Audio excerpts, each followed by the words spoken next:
if you're running your first or second 10K and you're looking to maybe get a little more out of yourself this time, you want to think about mixing things up a little bit with your running. Let's say you run 3 or 4 days a week.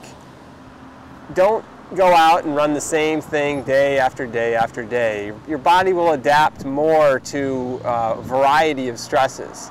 And so with say 3 or 4 days a week, you want to take one of those days and have it be a little longer than what you normally run.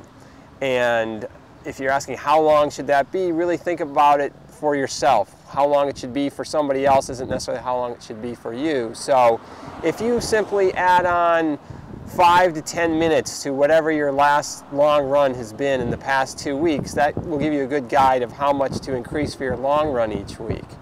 For the other couple days during the week, maybe 2 of those days are straight ahead, casual runs, something that you feel very comfortable with. And you take that 3rd or 4th day and you make that a bit more of a challenging day for yourself. And that could be challenging because you're now running up hills, or it could be challenging because now you're going to run faster for the whole run, or you're going to run faster over little intervals in that run and give yourself rest periods. You certainly do want some easy days or rest days with your running, because in essence that's when you get faster. People sometimes think, well, to get faster I have to go out and run hard every day and make it tough for myself. Well, it's true that you do need to go out and make it tough for yourself some of the time. But the way you get faster is by recovering from those tough runs. Your body will adapt to those tough runs by recovering and helping it. You'll start to build more capillaries. You'll have more mitochondria, all these small things going on inside your body. But that's going to take place on your easy days. It's not going to take place on the days when you're stressing your body and breaking your body down. So you want to ensure that by having recovery days, you're actually getting faster. Well, as race day comes up and you find yourself the day before the race and you're wondering, well, what do I do now? Part of it is what's comfortable for you. Some people, if you've been running every day and you're very used to that and you don't feel right if you don't run, go for an easy 10 to 15 minute run and do some gentle stretching after that.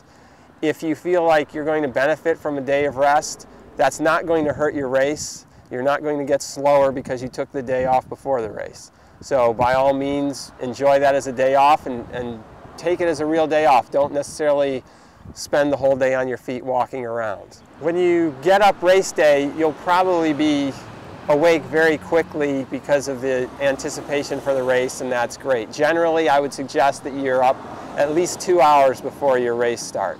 So it might seem early, but again, with the adrenaline going, waking up at that early hour should be fairly easy once you get yourself out of bed. At that point, I would eat something very light, if at all. You're not running a marathon, you're just running a 10K, maybe 5K.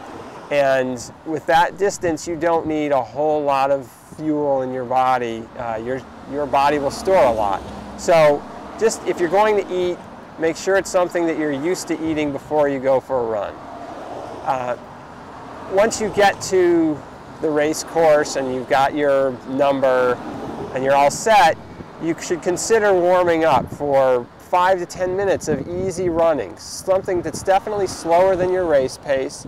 And by starting to stimulate your body and getting your heart beating a little faster, you're directing the blood where you want it to be during the race. You want your body shunting the blood toward your legs.